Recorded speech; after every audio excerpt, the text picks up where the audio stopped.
amahan gipuspusag kahoy sa anak. Patay katro pagka Philip. Nagka-standby na speakers linyas katro pang Benji Talisik. Live report. Yes, good morning ka naman ka dyan di ato lang karon ka naman dyan di wa din ni posposik ka kundi gitigbas ang kini baog amahan. Ikaw may gasend ani. Karon sa mo ka naman dyan kay base report para sa pulis unya karon gitinaw sa mga sa pamilya sa apo o anak ni baog biktima nga gitigbas ni kay base ko sa kini. Ila nakuha nga Paita, no? informasyon o kani report sa doktor kay ila maggipukutan kay na mo gay budok ang kini mong biktima ka naman dyan o gay asya mata iyo man kining kuan. So ang giingon sa doktor nga wa dili inagyan og bodal kahoy kundi inagyan kining tigbas gamit ang pinuti sa pagtigbas patay kini maong biktima. Ang kining biktima mao si Nemesio Libron o si 2 anyos samtang ang anak mao si kuan kini ang boto anak si Makoy, no? Makoy Espanyol, Libron, katapag Jerry katapag Philip. Nasa nga gahapon adlaw nga kini mao nga biktima na adto sa kuan iyang umahan. Diya sa may sitio Dao, barangay Basak. Distansya mga siguro mga nas mga 4 to 5 kilometers ang gilayon gikan ani mong atong gilingkod ko kay mo ang balay sa kini mong biktima. O niya anto dito katapan siya lagi kini siya nagpa o siya kanang lubi. Hantod nga magbuntag to kahapon dito lang ang kining inahan o kining asawa sa kining biktima gipahibaw na lang kataban dyan katawang Philip nga giguyod sa kining maong suspect ang kining ilang amahan mga pasaluto ko na alas 11 no. So bato nga gi-adolito hantod nga nakita kataban sila katawang Philip nga patay na kining maong biktima na sira na sab nga ang kining maong suspect kataban sila posibleng doon plano nga patyoy kining iyang amahan kay history.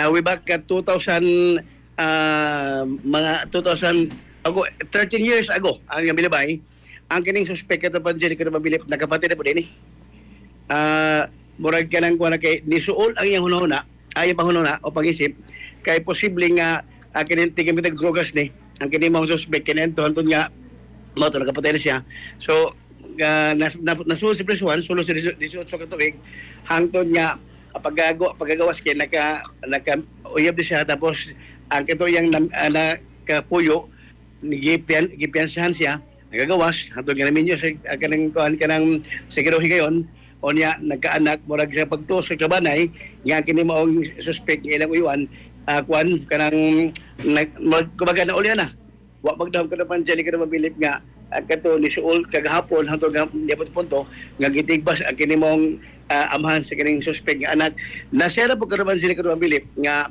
ang kini maong suspect weba po kinato dugay-dugay na kato una pa yung una nga nagapatid siya naglista din sa mga listahan sa iyang amahan iya may suon nga nag-isip lang matyon no ang kini maong suspect kato ba dyan onya wa magto ang mga iyan ang kini mga pagumangkon nga kumbaga matuman to yung mga kining mahitabo mo to kagahapon nga pagkapatay sa kining iyang amahan kining suspect may nagtigbas dito na nga murag kumbaga gitinuod jud ay nga kining kuan kining patyon ang kining maong iyang papa o posible kung wala managpan kining iyang mga isuon nga dilo pa siya plano sa ngayan kunto ang kining mga isuon niya kay tungod sa kalagot gilo kay mo to ba gipapreso siya netog 13 years ago sa kini hitabo nga nagapatay sa katapag dyan. Katropang Benji, pasensya ka putlon, di ka gamay kay medyo taas na niya, medyo apikis tas oras kay daam sa tay mga kuan ko dagko nga mga hisgutanan.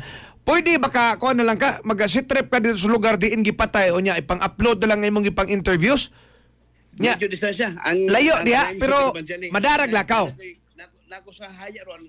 Yan natin mga interview sa kining pagumangkod ingon apo ay man ang kining asawa ni tatay Nemesio o katapang kualo side ang kining suspect kung ano na body katapang jeli. So wala ato pinakalinis update og nagkuno nga ketika nagkolaborasyon kini moong di kuan kanang DTO nga paghitabo so kining masubano nga paghitabo kani usab nga pagpatay sa Osaka amahan nga suspect yarang anak katapang jeli kara Philip. Live diri sa may Purok usually nga pugday Purok 5 barangay Taytayan distansya gamay barangay Taytay distansya gamay sa barangay Basak nga dito nahitabo ang krimen sa lungsod sa Badian katapang jeli katapang Philip. Kataba, ay magkalimot niya po sa mga plus kayo na Santo na Balawal. Kauban ni kataba pang John Ray, Redoblado, inyong kataba Benji Telisik, XM News. XFM Report. Cellphone Plus Gold. Mapalit sa mga butika sa inyong lugar.